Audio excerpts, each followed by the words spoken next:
Okay, what I have here is a 301cc Predator engine and an eBay cheapo torque converter.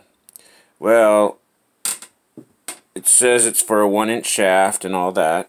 That's just dandy. I decided I was going to put this all on before I broke it in, so when it idles smooth with the weight of the clutch on there and torque converter. Maybe that's dumb, I don't know, but I thought it would be a good idea. Anyway, I already opened up the engine and took out the governor and cleaned up the oil shutoff switch, and I'm going to save the starter switch for a shutoff in the front of the sandrail. So, what I wanted to say though was this is what came in the kit. Now, it's supposed to go on here into the crankshaft, but as you can see, that's not gonna work very well.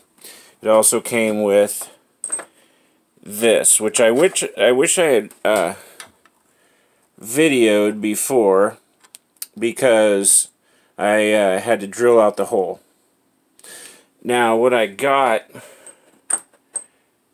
was, I believe this is 1 3/4 inches. I grabbed 2 of them at the hardware store. Let's see. Okay, no, this is 2-inch and this is 2.5, I believe. I wish I could tell.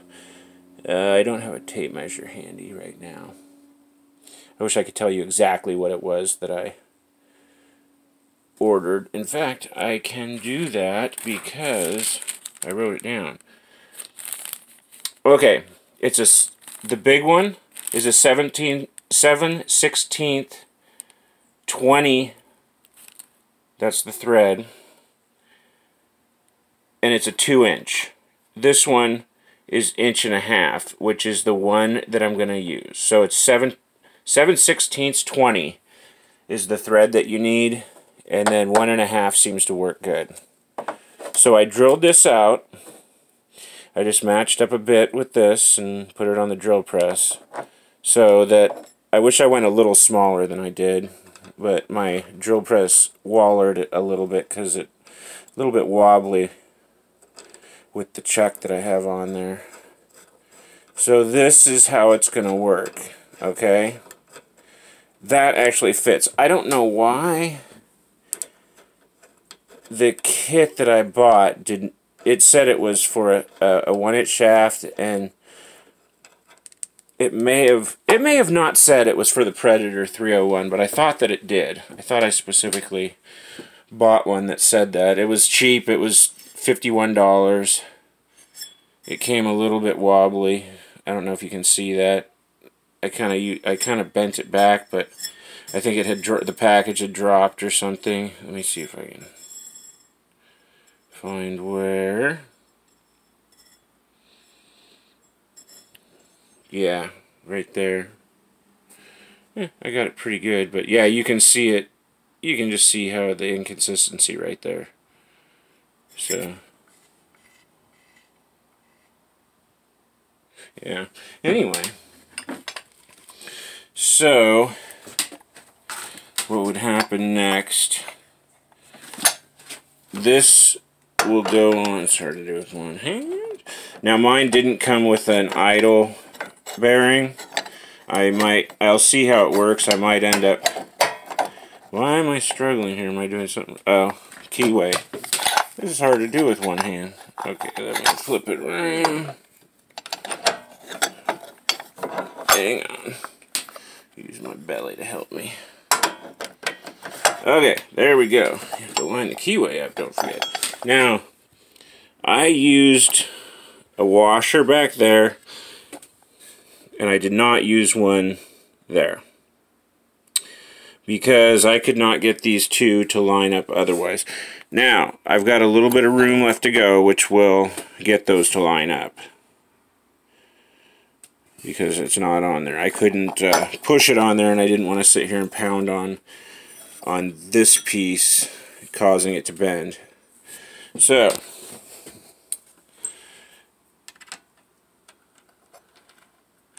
this is how it will go. And I will tighten this up to suck this down. Now, before I'm going to take it back apart at this point so that I can get my belt on. And with my kit, I don't know if all kits are this way. I'm not, like, I haven't done, this is the first one I've done. So, but the belt on one side, I don't know if we'll be able to see this, but it's flat.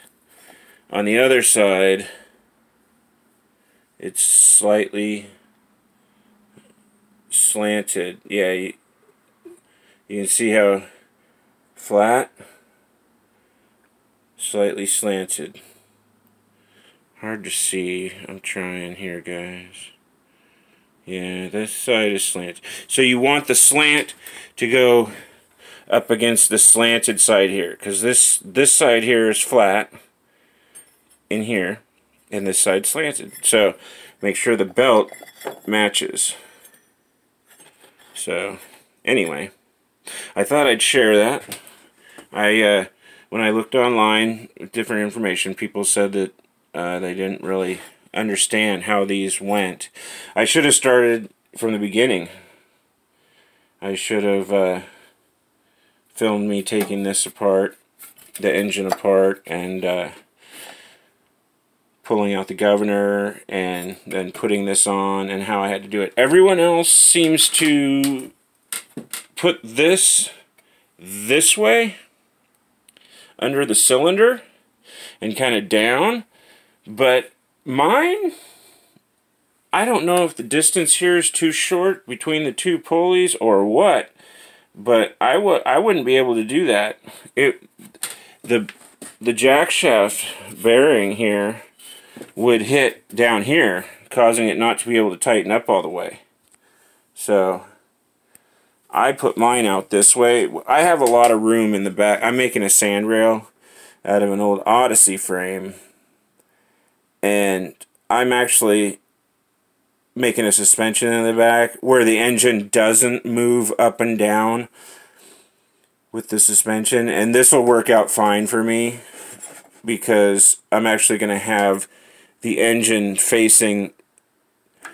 hanging out the back more, and this facing towards the seat, and then the chain actually going down slightly and back. It'll be a longer chain, but I think it'll work out.